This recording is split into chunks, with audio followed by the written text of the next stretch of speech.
এখন আছি হচ্ছে আপাতত মাদারীপুর রোডে। আর আমি তো চিনি না সঠিকভাবে ভালো করে। এটা হচ্ছে মাদারীপুরের পোড়াপাড়া লেখা সামনে। সো এই জায়গাটা আমার ভালো লাগছে। অসাধারণ ভাই, অসাধারণ, পুরাই জোস। পদ্মা সেতুর ভিউ সুপার, আসলেই ভালো। এই লেনটা হচ্ছে গিয়ে বাইকের জন্য বলছে যে এই সাইডে এই লেনটা ইউজ করতে আর কি। স্পিডিং করতে যাচ্ছিলাম না, তারপরও আর কি নর্মালি দেখি কত ওঠে। 118, 19, 20। Hey everyone, আসসালামু আলাইকুম, welcome to my channel, here Emon. তো এখন সময় হচ্ছে গিয়ে 5টা বেজে 27 মিনিট। আমার ঘড়ি 10 মিনিট ফাস্ট। আর বের হয়ে পড়ছি সকাল সকাল ঢাকার উদ্দেশ্যে। প্রথমেই এত লং ট্যুরে বের হয়েছি, তারপর আবার একা একা, কোনো পার্টনারও নাই, টোটালি আমি একা। যাই হোক, বের হয়ে তো পড়ছি। বাইকে তেল নিতে হবে, তেল লোড করব, ফুল করব, দেন হচ্ছে বের হব।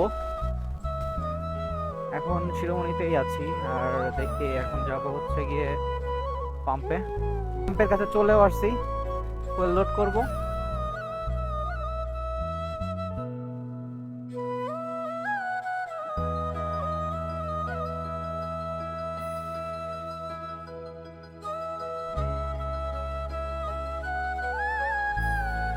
ফুল করে দেন,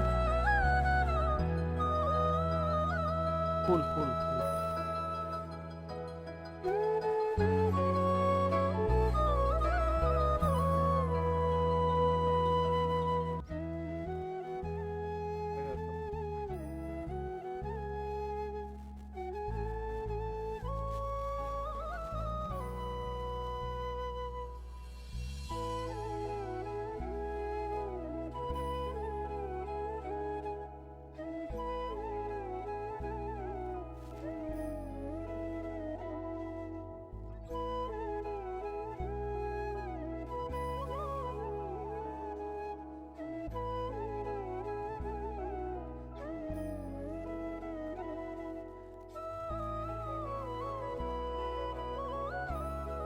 এইট 8.80 লিটার হচ্ছে লোড হয়েছে। আর 1100 টাকা তেল ঢুকছে। 1100 টাকায় হচ্ছে আমার ট্যাঙ্কি ফুল লোড হয়ে গেছে। মিটারটা জিরো করতে হবে, ট্রিপ বি হচ্ছে জিরো করতে হবে, zero, triple zero. Already 1.1 kilo ডান।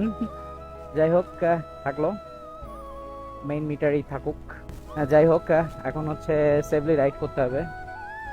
সেফ রাইড করতে হবে এই জন্য, আর বিশেষ করে কারণ হচ্ছে আমি যেহেতু একাই বের হয়েছি, তো সবারও একটা টেনশন আছে। আর আমিও চেষ্টা করব নিজে সেফ রাইড করে ঠিকঠাকভাবে পৌঁছানো।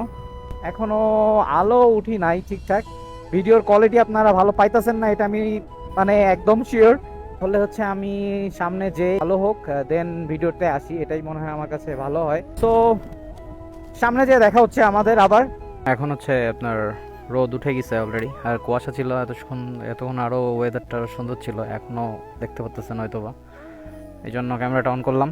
আর একটু লেট করতেছি, মানে একটু লেট হয়ে যাইতেছে আসলে। এত লেট করলে পরে আমার যেতে যেতে লেট হয়ে যাবে যদিও, তারপরেও আপনাদের সাথে এই ধরনের ভিউ আসলে না দেখায় থাকতে পারলাম না, এই জন্য আবার সেট আপ করে নিলাম ক্যামেরা। মানে এগুলো আসলেই জোস, মানে দেখতেই পাচ্ছেন। আর আমি বাইক রাইড করতেছি, সো আমি আর ওই জিনিসটা বেশি ফিল করতেছি। ভাইজরটা আটকাই দিলাম। যাই হোক, রাস্তাটা আসলেই জোস। মানে আমি আরো সামনে হচ্ছে কি আরো সুন্দর সুন্দর রাস্তা রেখে আসছি অলরেডি, মানে চালায় চলে আসছি, তখন আর ভিডিও করা হয় নাই। আর ফোনেরও চার্জ ব্যাকআপ তো অতটা পাবো না, এই জন্য এখন এখান থেকেই শুরু থেকেই এত ভিডিও করতেছি। দেখেন ভিউ দেখেন ভাই, আসলে এত সকালবেলা আসলে বের হয়ে আসলে সার্থক আমার। আহ, এর আগেও এত সুন্দর সুন্দর ভিউ দেখছি, যেটা আমি ক্যামেরায় আনতে পারি নাই বা ভিডিও অন করছিলাম না যার কারণে। কিন্তু এখন মোটামুটি ভালো লাগতেছে, রোদ উঠছে। আর কি অবস্থা, আই আস্তে, এটা কিন্তু ভাই দারুণ লাগতেছে ক্যামেরায়, কতটুকু আসতেছে বা কি দিয়ে কি জানি না আমি। মানে আসলেই জোস, মানে কি বলবো।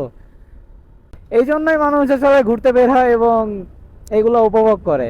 আর প্রকৃতির সৌন্দর্য আসলে এই সকালের মুহূর্তটা আসলে অন্যরকম লাগে, কারণ এই টাইমে একটু কুয়াশা কুয়াশাচ্ছন্ন থাকে। আর আজকের দিনটা তো আমার কাছে মনে হইতেছে কেন যেন আমি একদম শীতকালের একটা ফিল পাইতাছি। আর একটু গ্রামের মধ্যে, এটা যদিও নড়াইলের মধ্যে দিয়ে যাইতেছি, নড়াইল হয়ে যাবো তাই। আর এই রাস্তাটাও অনেক সুন্দর, নতুন করছে রাস্তা, দেন রাস্তা কোনো ভাঙাচোরা নাই, বাইক রাইড করেও আপনার সেই লেভেলের মজা আছে। আর নর্মালি ভালো লাগতেছে এই জন্যই বেশি। রাস্তা ভালো এবং ওয়েদারটাও সুন্দর। রাস্তা ভালো হলে মোটামুটি আসলে বাইক রাইড করে আপনিও মজা পাবেন এবং খুব অল্প সময়ের মধ্যে যে কোনো জায়গায় যাইতে পারবেন। ধান মারাই করতেছে, এই দেখেন এখন কিন্তু একদম কুয়াশাচ্ছন্ন ভাব এই জায়গাটায়। মানে এই জিনিসটাই বলতেছি আর কি, কিছু কিছু জায়গায় এই জিনিসগুলো দেখতেছি খুবই ভালো লাগতেছে। কুয়াশা কুয়াশা, মানে আলাদা রকম একটা ফিল। সামনেও দেখেন কুয়াশা, মানে সেই। আর গ্রামের মানুষ আসলে দেখেন সবাই কিন্তু দেখতেছি আমি অনেকক্ষণ ধরেই যে সবাই কাজে কর্মে লেগেই আছে, সবাই কাজ করতে বের হয়েছে যার যার জীবিকার তাগিদে। আমরা আসলে শহরের দিকে ঘুম ভাঙে আসলে অনেক লেটে, আসলে এই সকালটা আমরা উপভোগ করতে পারি না। দেখেন মানে সেরা, আসলে সেরা। রোডটা যেমন, আর আশেপাশের ভিউ মানে অসাধারণ ভাই, অসাধারণ, পুরাই জোস। দেখেন মানে জানি না ফোনে কি মানে কতটুকু ধরতেছে, বাট চোখের শান্তি ভাই। এখন হচ্ছে গিয়ে কালনা যে ব্রিজটা হইছে, কালনা ব্রিজের সামনেই আছি, ব্রিজে উঠতেছি এখন, কালনা ব্রিজ। সো যেটুকু পারতাছি আপনাদেরকে দেখানোর, আসলে পুরাপুরি তো ওইভাবে দেখানো পসিবল না, যেহেতু আমার বারবার সেট আপ করতে একটু টাইমও লাগতেছে এবং কষ্টকরই ব্যাপার। বাট তারপরেও চেষ্টা করতেছি প্রপারলি সুন্দরভাবে একটা ব্লগ করার। আর কালনা ব্রিজ হচ্ছে এই যে, এখান থেকে কতটা ভিউ দেখা যাবে সঠিক জানি না। আগেও দুবার আসা হয়েছে, একবার হচ্ছে পদ্মায় যাওয়ার সময়, আর হচ্ছে একবার ফ্রেন্ডদের বাসায় আসছিলাম কালনার এখানেই। সো এই দুইবারই আসা হয়েছে এই কালনা ব্রিজে। সো কালনা ব্রিজ কিন্তু জোস, মানে দাঁড়াইলে দেখা যাইতেছে মনে হয় সেরা। সামনের ভিউটা আরো মারাত্মক, মানে দেখেন মানে দারুণ লাগতেছে কিন্তু, বোঝা যাইতেছে মেবি সেরা ভিউ আসলে। কালনা ব্রিজটাও অনেক সুন্দর, মানে এক্সপ্রেসওয়েতে আসলে গাড়ি চালায় আলাদা একটা মজা আছে। এমন রাস্তা হইলে ভাই 200 300 500 কিলো কোনো ব্যাপার না, বাট এতক্ষণ যে লোহাগাড়া যে রোডে ছিলাম ভাই, ভাঙা চোরা, মারাত্মক অবস্থা। যাই হোক, সেফ রাইড করতে হবে, টানাটানি করা যাবে না। নর্মালি হচ্ছে এই যে 80 হচ্ছে সর্বোচ্চ গতিসীমা, তো 80 এনাফ স্পিড আমার কাছে মনে হয়। তো এই রোডে আপনি 80-তে কন্টিনিউ যদি চালাতে পারেন এমন ভাবে, তাহলে আপনার অনেক পথ আপনার অল্প সময়ের মধ্যেই যাওয়া সম্ভব। তো ভালোই লাগে এমন টাইপের রোডে বাইক চালায়ও মজা।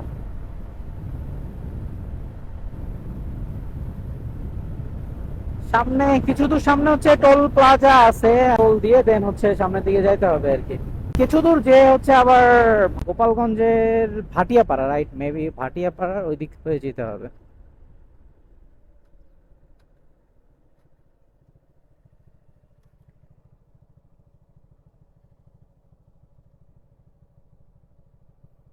কত ভাই, 10 টাকা?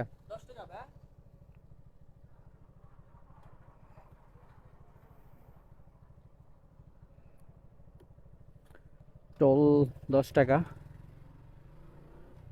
ভ্যানের টোল মনে হয় ফ্রি, ভ্যান দেখলাম তো চলে গেল রিল্যাক্সে।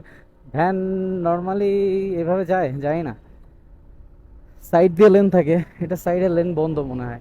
নর্মালি মেইন লেন দিয়ে যায় না কিন্তু ভ্যান, সাইডের লেন থাকে, এই যে যেমন লেন, এই লেন। সো আপনার টোল প্লাজাও সাইডে আলাদা ভ্যানের জন্য বা ইজি বাইক এইগুলোর জন্য লেন থাকে। যাই হোক, যেটা বলতেছিলাম, এই টাইপের রোড দেখেন, এই রোডটাও কিন্তু অনেক সুন্দর। মানে এমন রোডে বাইক চালায় আসলেই মজা, আর আশেপাশের ভিউ অনেক সুন্দর। এখন যাইতে হবে রিল্যাক্সে, একা একাই যেহেতু যাইতেছি, কোনো প্যারা নাই, লাগছে যাবো। তারপর হচ্ছে থামবো কোথাও, যদি প্রয়োজন মনে হয় যে থামতে হবে সো থামবো। আমি মোটামুটি রিল্যাক্সে রাইড করতে যাইতেছি, কোনো প্যারা নিতেছি না, এটা হচ্ছে ব্যাপার। আর রোডও দেখতেছেন কত সুন্দর এবং ফাঁকাও আছে, মোটামুটি ওইভাবে কোনো চাপ নাই রোডে, রাশ নাই। তো বাতাসের অনেক প্রেশার, মানে ফাঁকা রোড তো। সো আর আমার গাড়ি মোটামুটি অলমোস্ট 95তে আছে, তা মনে হইতেছে না। কারণ আমি কিন্তু এভাবে টানাটানিতে না, নর্মাল পিক আপ ধরে আছি, থটল ধরে রাখার মাধ্যমে মোটামুটি আমি এই যে এত স্পিড গেইন হয়ে গেছে। ভালোই লাগে আসলে এমন টাইপের রোডে বাইক রাইড করতে।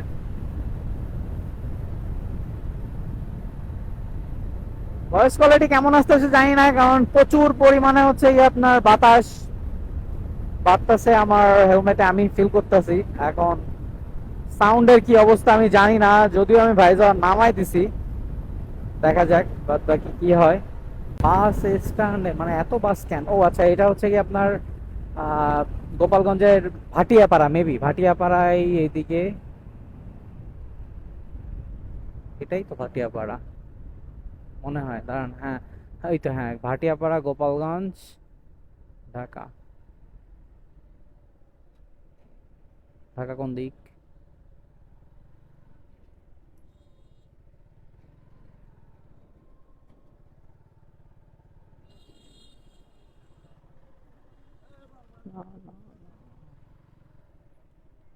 আচ্ছা, সামনেই তো যেতে হবে।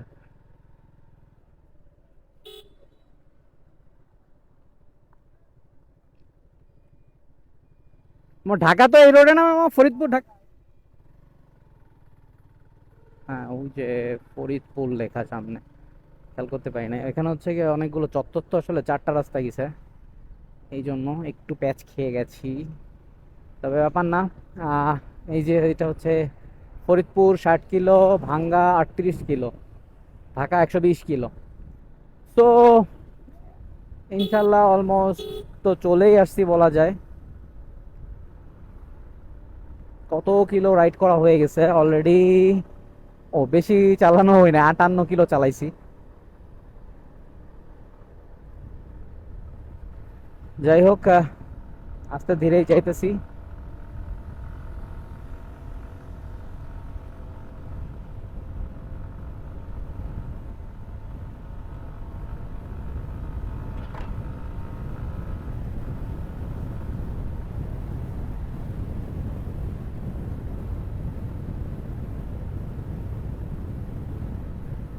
এদিকে রোডের অবস্থা মনে হয় না অতটা ভালো, ভাঙাচোরা আছে দেখা যাইতেছে তো।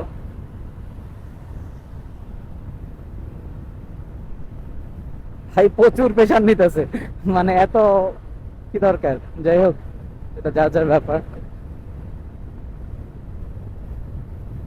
ওনাকে আমি খুলনা থেকেই দেখতেছি, মানে আমি বাসা থেকে বের হওয়ার পর ওনার সাথে দেখা হয়েছিল মাঝপথে। দেন আবার মাঝখানে দেখছিলাম, পিছনে পড়ে গেছিল, আবার দেখলাম এই যে সামনে।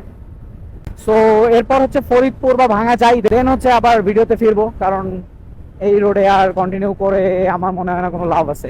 সো সামনে যাই, সামনে আরো সুন্দর সুন্দর ভিউ আছে, জায়গাটাও সুন্দর। সো সামনে যে কথা হচ্ছে আর কি। ভিডিও করতেছিলাম, পরে তো অফ করলাম। এখন আছে হচ্ছে আপাতত মাদারীপুর রোডে। আর আমি তো চিনি না সঠিকভাবে ভালো করে, এটা হচ্ছে মাদারীপুরের পুরাপাড়া লেখা সামনে। সো এই জায়গাটা আমার ভালো লাগছে, এই জন্য হচ্ছে কি আপনার তখন হচ্ছে নেমে পড়ছি। এই জায়গাটা আসলে সুন্দর, দেখেন মানে এইখানে মেবি যে মাছ ধরার জন্য যেটা করে ওটা। আর সামনে হচ্ছে আপনার ওইখানে প্রচুর পরিমাণে হচ্ছে শাপলা ফুল। সো জায়গাটা সুন্দর লাগতেছিল, এই জন্য হচ্ছে নেমে ভিডিও করা। যাই হোক, এখনো অনেক দূর বাকি, আর যাইতেছি। তারপর দেখা যাক, সামনে যে আবার ভিডিও করবো। আপাতত এটুকুই আপনাদের সাথে শেয়ার করলাম।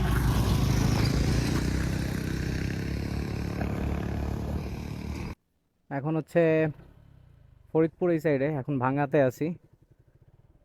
সো আর বেশি দূর নাই পদ্মা সেতুর, অলমোস্ট কাছেই চলে আসছি। কারণ এক্সপ্রেসওয়ে এখন মোটামুটি ইজিলি যাওয়া যাবে, অতটা প্যারা হবে না। ভাঙ্গার কিন্তু আপনার এই এক্সপ্রেসওয়েটা অন্যরকম সুন্দর লাগে, অনেক সুন্দর করছেও। এই সাইড দিয়ে মেবি ফরিদপুর, হ্যাঁ ওই সাইডে ফরিদপুর দিয়ে যেতে হবে, আর এদিকে হচ্ছে সোজা ঢাকা। বরিশাল এদিকে দেওয়া, মানে বরিশাল কি এদিকে দিয়ে যায়? আচ্ছা, সোজা হচ্ছে ঢাকা।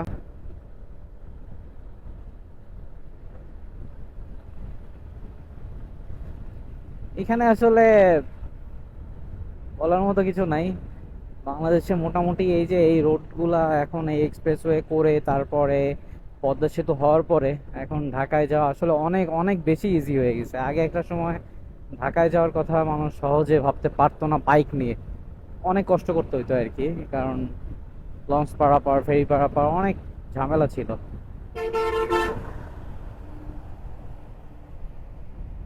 এই দেখেন এইখান থেকে এটা উঁচু হয়ে সুন্দর লাগে, এখানে ব্রিজ মতোই করা।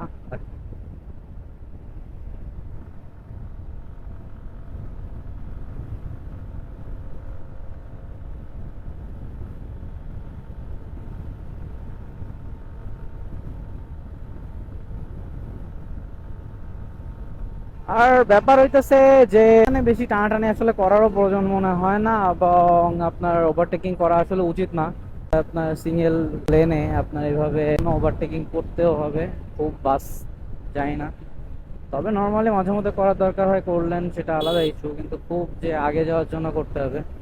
সামনে কি টোল? হ্যাঁ, টোল, টোল দিতে হবে। ও, এই জিনিসটা দেখতেছিলাম, জাতির পিতা হজরত ইব্রাহিম আলাইহিস সালাম মহাসড়ক।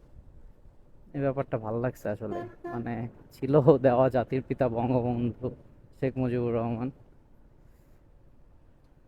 যে জাতির পিতা তার নামটাই দিছে এবং আছেও, এটা আসলে পজিটিভ সাইন, ভালো ব্যাপার।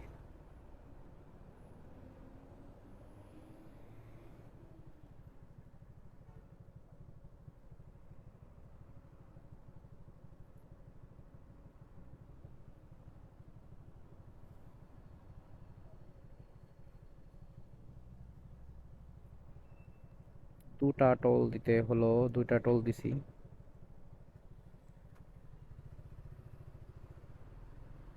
দেন দেখি আর কয়টা আছে টোল, তো আরো মনে হয় কয়েকটা আছে।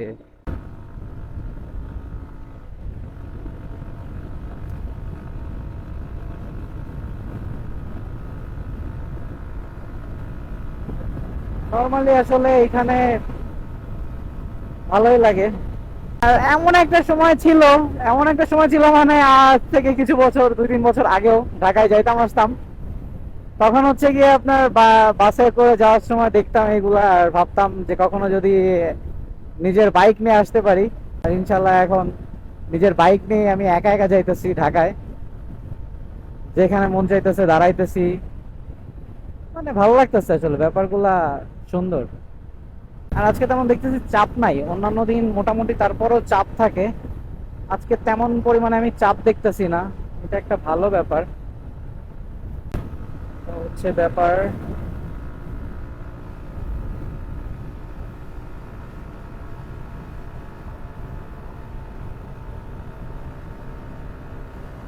স্পিডিং করতে যাচ্ছিলাম না, তারপরেও আর কি নর্মালি দেখি কত ওঠে। 118, 19, 20, 22।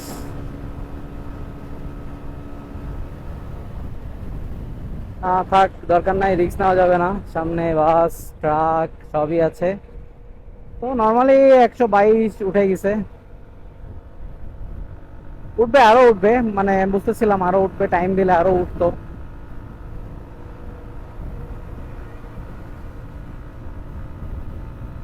একবার ট্রাই কি করব, একটু ট্রাই করে দেখি, ফাঁকা দেখা যাইতেছে যতদূর।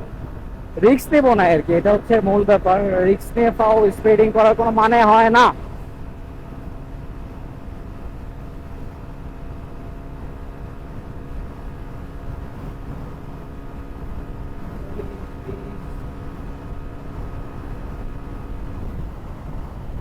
থাক, দরকার নাই আমার মনে হয়, বাতাসে প্রচুর চাপ, মানে ওই জন্য ব্যালেন্সে একটু সমস্যা হইতেছে। সো রিস্ক নেওয়া যাবে না ভাই, আমার দরকার নাই একটু রিস্কের জন্য, মানে উল্টাপাল্টা হইলে একটা সমস্যা হইলেই বিপদ, কি দরকার।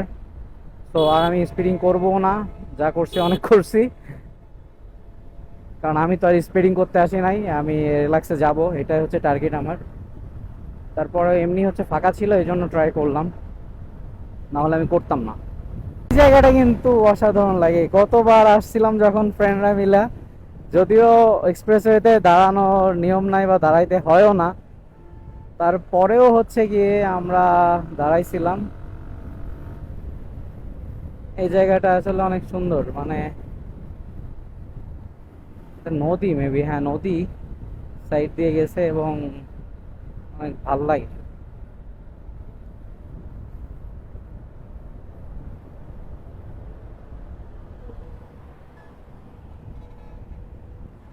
এই যে এই জায়গাটা, গতবার এখানে এসে আমরা ছবি তুলছিলাম, ছবি আছে আমার এখানে। আমার ফ্রেন্ডরা মিলে সবাই বাইক সাইড করে দেন হচ্ছে এখানে ছবি তুলছিলাম। ছবি তোলার মতো একটা জায়গা, আসলে জায়গাটা খুব সুন্দর। যদিও দাঁড়ানো ঠিক না আজকে, আর একা একা দাঁড়াইতেও মন চাইতেছে না, যাইতেছি যাইতেই থাকি। অন্য কোনো সময় আবার ইনশাল্লাহ আসা হবে। এই যে ছোট ছোট নৌকা নিয়ে মাছ ধরতেছে, মেবি সুন্দরই লাগে না। হাইওয়েতে উল্টাপাল্টা করা যাবে না, বাস আসতেছে পিছন দিয়ে, আর নর্মালি হচ্ছে এখানে স্পিডেই থাকে বাস, ভালোই স্পিডে থাকে। সো মন দিতে হবে রাইডে, আশেপাশে না। আশেপাশে বেশি মন দিতে গেলে সমস্যা।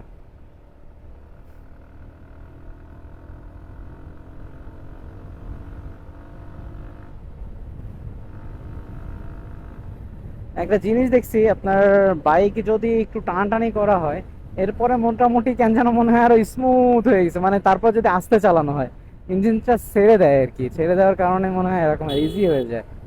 ভালোই লাগে ব্যাপারটা। একটু টানাটানির পরে গাড়ি একদম মনে হয় স্মুথলি চলতেছে, এমন মনে হয়, মানে আমার কাছে ফিল হয় আমার বাইকটায়। কার বাইকে কি জানি না। যাই হোক, চলে আসছি পদ্মা সেতু টোল প্লাজা সামনেই। কিন্তু ব্যাপার হইতেছে, যতটুকু জানি এই জায়গা থেকে তো সোজা যাওয়া যাবে না, মানে এই সাইডে শুধু বাস ট্রাক এগুলাই যায়, প্রাইভেট কার। আর বাইকের জন্য আলাদা লেন, আলাদা লেন, হ্যাঁ আলাদা লেন, এইখান থেকে যেতে হবে। মোটরসাইকেল লেন, আচ্ছা, সাইড দিয়ে একদম ই করে দিছে।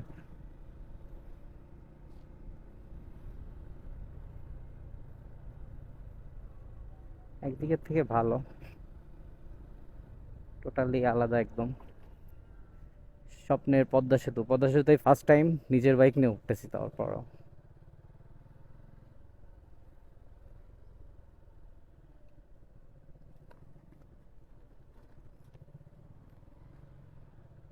সোজা আসলে কি সমস্যা এটা আমি বুঝলাম না।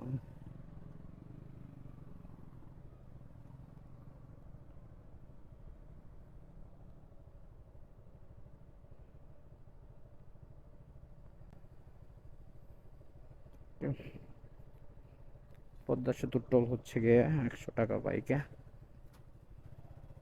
সো ডান ডান ডান। এখন এদিকের থেকে আর্মি যারা, এরা হচ্ছে গিয়ে দায়িত্বে আছে মেবি।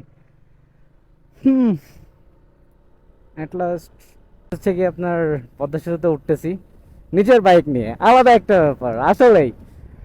আর হচ্ছে এটা হচ্ছে দেখছি যতটুকু, মানে জাস্ট সবসময় ভিডিওতেই দেখা হয়েছে যে আলাদা লেন করে দেওয়া, বাট মনে হয় না সম্পূর্ণ আছে এইভাবে।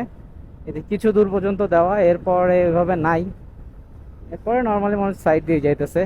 পদ্মা সেতুতে উঠেও পড়ছি, আসলে আলাদা একটা ফিল যে পদ্মা সেতুতে যাইতেছি তারপরে নিজের বাইক নিয়ে, মানে আলাদা একটা ব্যাপার আর কি। কত আসছি গেছি, বাসে গেছি, দেন হচ্ছে লঞ্চে করে হচ্ছে পারাপার করতে হইতো আগে, এইভাবে গেছি। বাট আজকে নিজের বাইক নিয়ে পদ্মা সেতুর উপরে, আসলে ভিউ দেখেন ভাই, সুপার ভিউ, আসলে কি বলবো, এখানে বলার মতো কিছুই নাই। ভালো লাগতেছে আসলে,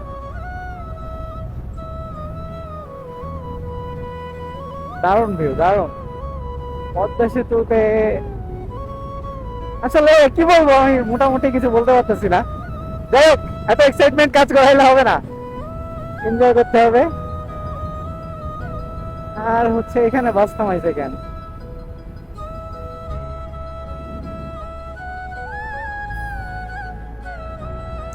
যদিও দাঁড়ানো ঠিক না, দাঁড়াবো কি না তাই ভাবতেছি। থাক, দরকার নাই, অন্য কোনো সময় দেখবো দাঁড়িয়ে। আসলে মানে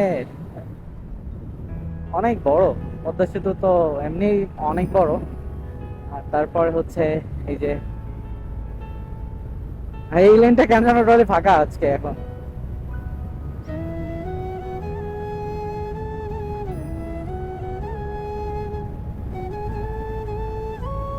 সেরা ফিলিংস ভাই, সেরা ফিলিংস। এই ফিলিংস কেমনে বোঝাবো, এই পদ্মা সেতু নিয়ে কত কি, বাইকে উঠতে পারতো না, মানে কত কিছু হয়েছে আর কি। CC camera, sorry CC camera বলতেছি কেন, যাই হোক ক্যামেরা ইনস্টল করা। শুধু পানি আর পানি, দেখেন শুধু পানি আর পানি দেখা যাইতেছে, আর কিছু দেখা যাইতেছে না দুই সাইডে।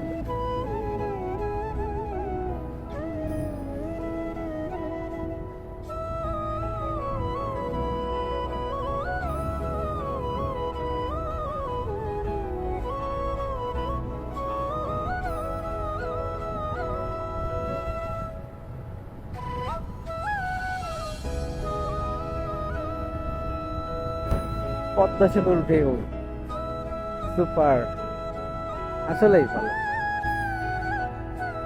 এই লেনটা হচ্ছে গিয়ে বাইকের জন্য বলছে যে এই সাইডে এই লেনটা ইউজ করতে আর কি। তারপর আমি হচ্ছে আসলে যাওয়া ঠিক না, নিয়ম মানা উচিত, বাট এই সাইডে টোটালি কোনো বাস নাই। দেখেন আপনারা দেখতেই পাচ্ছেন আমার ব্যাকে কোনো টোটালি কোনো বাস নাই, কিছু নাই। এই জন্য আর কি আমি মাছ থেকে যাইতেছি, এটা হচ্ছে ব্যাপার। মানে আমার এই সাইডের লেনে কোনো গাড়ি ঘোড়াই নাই, একমাত্র আমি আছি, পিছনে কিছু দেখা যাইতেছে না। দেন কি বলবো, কিছুই বলার নাই। পুলিশের গাড়ি এটা নাকি?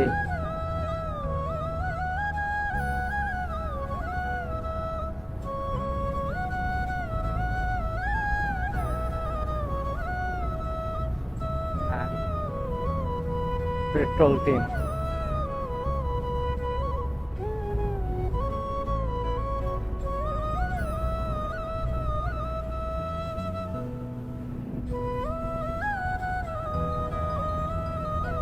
স্বপ্নের পদ্মা সেতুতে হেলমেট কেন আমার লাগতো।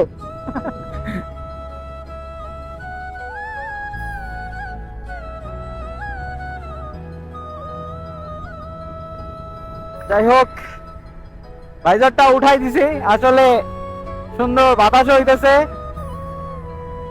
এটা এনজয় করতে হবে আর কি ভাই। এই জন্য আর ভাইজার লাগায় আমি আর কথা বলতে পারলাম না। এতক্ষণ পরে একটা বাস দেখতেছি আসতেছে, প্রচুর বাতাস, মনে হয় না কিছু শুনতে পারবেন যদি আমি ভাইজার খুলে কথা বলতেছি, যখন মনে হয় না কিছু শোনা যায়। যাই হোক, আমি যখন ভিডিওতে দেখতাম তখন মনে হইতো এই লেনটা একদম ছোট, বাট এটা কিন্তু ওভারটেকিং করার জন্য তো আসলে ব্রিজ না। তারপরে এই লেনটা কিন্তু যথেষ্ট, একটা বাইকের জন্য কিন্তু যথেষ্ট বড় আমার কাছে মনে হয়। পদ্মা সেতু অলমোস্ট মেবি শেষ, তাও অনেক দূর আছে এখনো। এই পদ্মা সেতু পার হইতে আগে কত সময় লাগতো মানুষের, ফেরিতে পার হইতে তো ঘন্টার পর ঘন্টা লাগতো, সেইখানে মাত্র কয় মিনিটে। টাইম তো দেখতে ভুলে গেছি, যদিও আপনারা খেয়াল করতে পারতেছেন হয়তো বা, যদি চেষ্টা করেন, কারণ আমি তো ভিডিও তখন থেকে কন্টিনিউ চলতেছে। পরে আমি এই জিনিসটা দেখতে পাবো যে আমার পদ্মা সেতু পার হইতে কতক্ষণ টাইম লাগছিল আর কি। যে পদ্মা সেতু পার হইতে একটা সময় ঘন্টা বেশি টাইম লাগে, লঞ্চে অলমোস্ট 40-50 মিনিট টাইম লাগে, 50 মিনিট টাইম লাগতো, 55 মিনিট। আর ফেরিতে তো কথা নাই, আরো বেশি। তো সেইখানে পদ্মা সেতুতে 100 উঠাবো না, 100টা আনা দরকার নাই। কেস টেস খাবো সামনে, কি কোনো ব্যাপার আছে আল্লাহ জানে।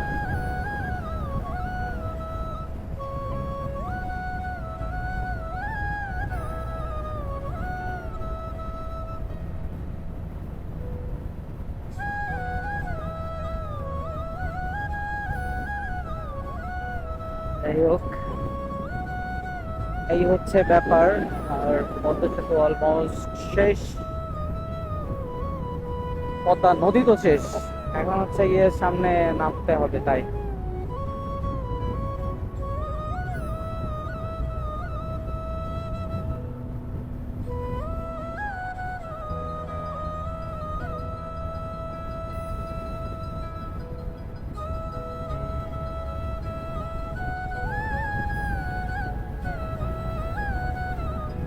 এখন নেমে যাচ্ছি পদ্মা সেতু থেকে।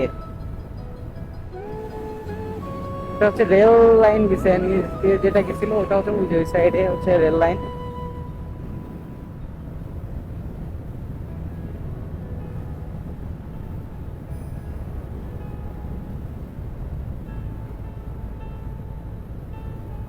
শেষ পদ্মা সেতু। এটা হচ্ছে ব্যাপার ছিল। রেস্টুরেন্ট ছিল ইলিশ নাকি, ওটা কি এখানে? জানি না, মেবি না। না না, টোলের মধ্যে তো হওয়ার কথা না। ইলিশ ওখানে বানানো জাস্ট।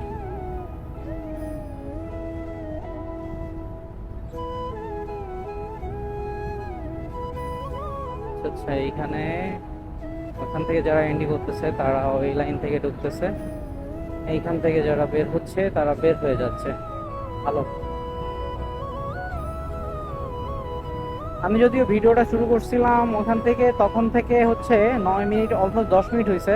তার থেকে 2 মিনিট, মানে 7 থেকে 8 মিনিট লাগতেছে এখন পদ্মা সেতু পার হইতে। মানে কিভাবে কি, সবই সম্ভব আসলে। যেখানে আগে কত সময় লাগতো সেখানে মাত্র 8 মিনিটে পদ্মা সেতু পার হয়ে গেছি আমি।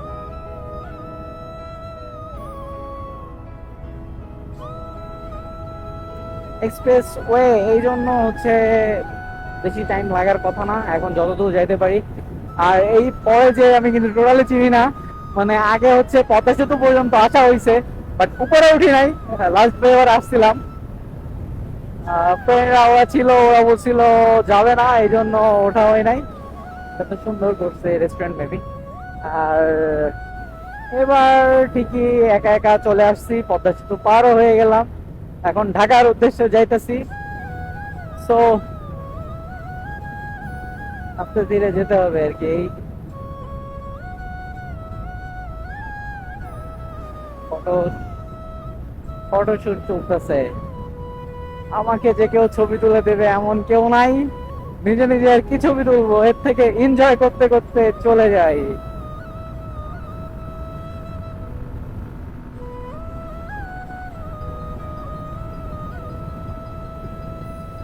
আমার তো কেন জানি মনে হইতেছে যে প্রচুর পরিমাণে নয়েজ হচ্ছে, কারণ কি আর প্রচুর বাতাস, আর গাড়ি স্পিডে চলতেছে। আমার তো কানে অনেক নয়েজ আসতেছে। এখন মাইক্রোফোন কতটা ট্যাকেল দিতেছে তা তো আমি বুঝতেছি না, বাট আমার কাছে কেন যেন মনে হচ্ছে যে হিউজ পরিমাণে নয়েজ পাচ্ছেন আপনারা। এখন জানি না কি দেখি অবস্থা। ও আর একটা ব্যাপার হচ্ছে কি, যেটা আমি বলা হয় নাই, সেটা হচ্ছে আমার ফোনে তেমন চার্জ নাই। সো মনে হয় না আমি এটা কন্টিনিউ করে যেতে পারবো একদম ঢাকা পর্যন্ত। সো যদি কন্টিনিউ করতে পারি তাহলে তো করলাম, আর যদি না পারি তাহলে আমার এখানেই মোটামুটি শেষ করতে হবে ভিডিওটা। মানে আমি পরবর্তীতে আর ওইভাবে ফুটেজ দিতে পারবো না। সো এই পর্যন্তই থাকবে। যদি আমি পারি তাহলে তো এটুকু আর অ্যাড করব না, আর যদি না পারি তাহলে আমার তো এটুকু অ্যাড করে দিতে হবে। সো যদি না পারি ভিডিওটা আমার এই পর্যন্তই থাকবে। সো যতটুকু পারছি আর কি, খুলনা থেকে যে ঢাকা আর মাওয়া যাওয়া হচ্ছে, যেহেতু আমি হচ্ছে পদ্মা সেতু অলরেডি পার হয়ে গেছি, তারপরে আমার বেশি দূর আর নাই, অল্প কিছু দূরই আছে ঢাকা, আর অলমোস্ট 40 কিলোর মতো আছে। সো তেমন আর দূর না। সো আমি যদি পারি তাহলে ভিডিওটা কন্টিনিউ করব, আর যদি না পারি, মানে ফোনে তো চার্জ নেই, এই জন্য মনে হয় না পারবো। সো ভিডিওটা এ পর্যন্তই থাকবে। তাহলে যতটুকু পারছি আপনাদেরকে মোটামুটি আমি শেয়ার করার চেষ্টা করছি, এই পর্যন্তই আর কি। সবাই ভালো থাকবেন, সুস্থ থাকবেন, আল্লাহ হাফেজ।